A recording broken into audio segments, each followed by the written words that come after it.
Gusti urang sarerea Kangjeng Nabi anu mulya Muhammad jenenganana Arab Quraisy bangsana Ramana Sayyid Abdullah Ibuna Siti Aminah dibabarkeunna di Mekah wengi Senen taun gajah Rabiul Awal bulanna tanggal kadua belasna April bulan Masehina tanggal kadua puluhna Ari bilangan tauna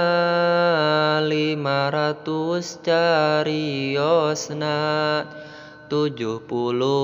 panambihna sareng sahiji punjulna Siti Aminah misaur waktos babarna kacatur ninggal cahya mani ngempur di bumina hurung mancur babar taya kokotoran orok lir kenging nyepitan soca lir kenging nyipatan sarta harum sesengitan Medal Nabi akhir zaman pirang-pirang keanehan sesembahan bangsa setan kabeh pada karuksakan Nabi yuswa 5 bulan geus tiasa angkat-angkatan Yuswana 8 bulan geus capetang sasauran Yuswana 10 bulan tiasa ameng papanahan ngelehkeun budak nulian tapi taraku magungan Parangina Kangjeng Nabi jatni kapinu ku puji pintar tur gede kawani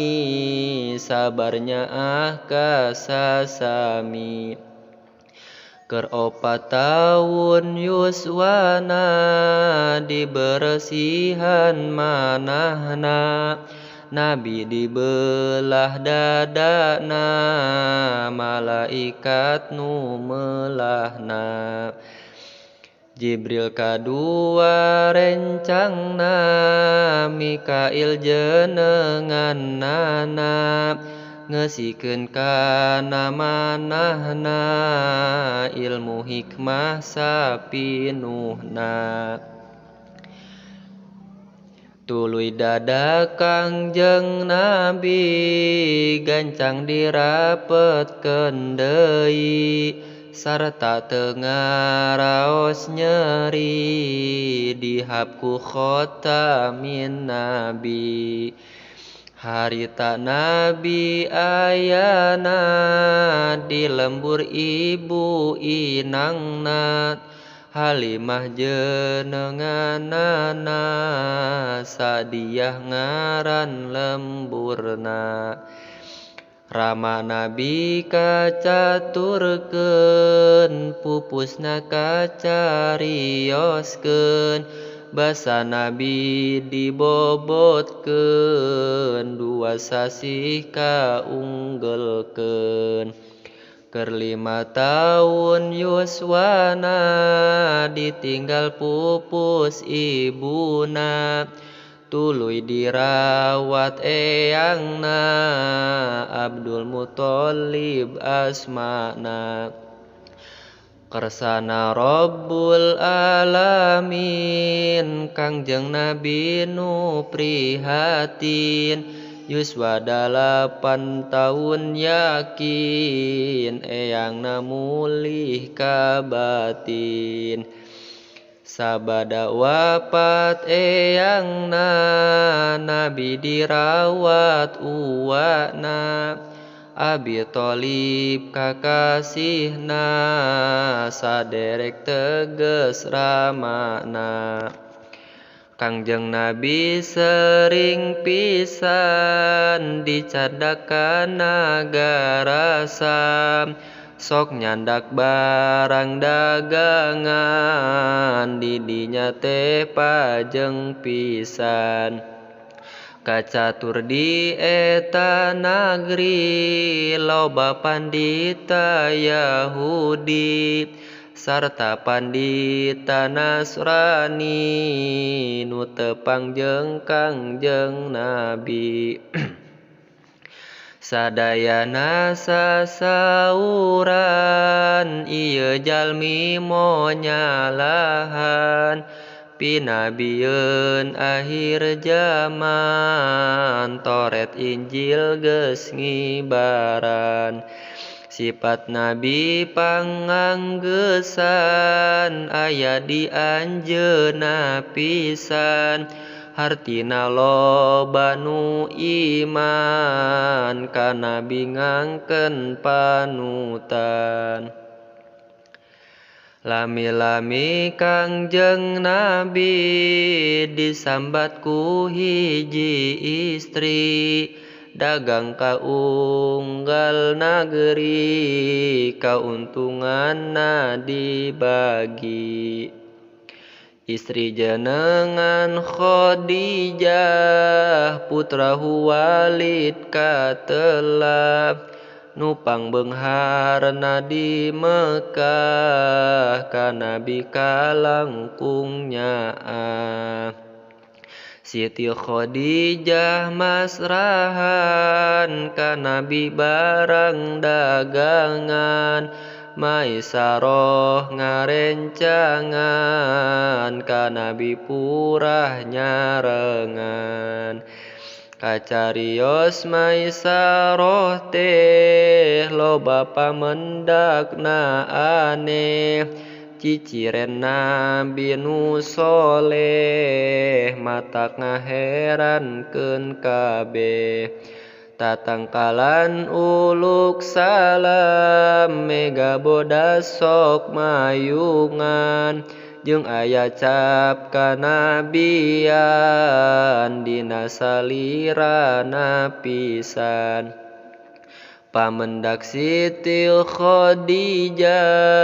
cocok pisan jeung Maisarah. Akhirna Siti Khadijah ka Nabi mundut ditikah. Harita yuswana Nabi salawe taun kawarti ngadak-ngadak sugih mukti tapi na tambah saati. Karesepna Kangjeng Nabi ka Gusti Allah ngabakti di Guha Hira maranti ibadahna saban wengi. Didinya jol kasumpingan Jibril nu nurunkeun Qur'an kalawan dawuh Pangeran Nabi didamel utusan. Harita yuswanan Nabi 40 taun kawarti diutus ku Allah pasti nyebarkeun agama Gusti. Anu iman pangheulana Siti Khadijah garwana Abu Bakar kaduana sahabat nu pangmulyana. Murang kalih nu nonoman anu pangheulana iman Sayyidina Ali pisan ka Nabi saderek misan. jeung ari jalma belian anu pangheulana iman Sayyid Bilal kaleresan anu jadi tukang adan Ari lolobana pisan ka Nabi teh ngamusuhan nganiaya ngajailan teu aya pisan ras-rasan Para sahabat kungsi ngalih ka nagri Habsi nu tebih didinya anjeunna linggih kira kenging 3 sasi samulih sahabat ti Habsi kacarios Kangjeng Nabi kenging pohara cocobi kersana nu maha suci Uwana sareng garwana pada pupus duanana haritana biyuswana ka 50 tauna geus pupus Siti Khadijah nikah ka Siti Saudah sareng ka Siti Aisyah Ummul Mukminin katelah tidinya kersa pangeran mafarinan kamulyaan ka Nabi nu akhir zaman kakasih nu sifat Rahman Nuju tanggal 7 likul bulan Rajab nu kacatur nurut kaol anu masyhur Kangjeng Nabi teh disaur dipapagu malaikat nyandak buruk nu kasebat lempangna teh cara kilat tutunggangan Nabi angkat ti Mekah ka Baitul Maqdis teu nganggo lami antawis ku jalma henteu katawis kersana Gusti nu wacis ti Baitul Maqdis terasna naekna tangga kencana Mi'raj teh kasebatna ka langit Nabi sumpingna 7 langit sadayana jeung arsy nu pangluhurna di sumpingan sadayana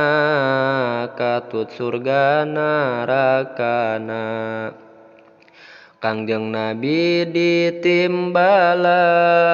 ku Gusti nu sifat Rahman anjeunna kudu netepan salat muji ka Pangeran kabeh jalma anu iman sami pada kawajiban salat nu 5 giliran henteu meunang dikurangan salat eta minangkana dina agama tihangna jalma nu luput salatna nyata rubuh agamana kacarios dina zaman Mi'raj Nabi panutan yuswana teh kaleresan 52 jalan kafir Mekah kacaturkeun barang Nabi nyarioskeun Mi'raj lain dimulyakeun anggur pada nyengserikeun pada hasud ngakalakeun ti dinya Allah ngerasakeun Kangjeng Nabi dialihkeun ka Madinah disirnakeun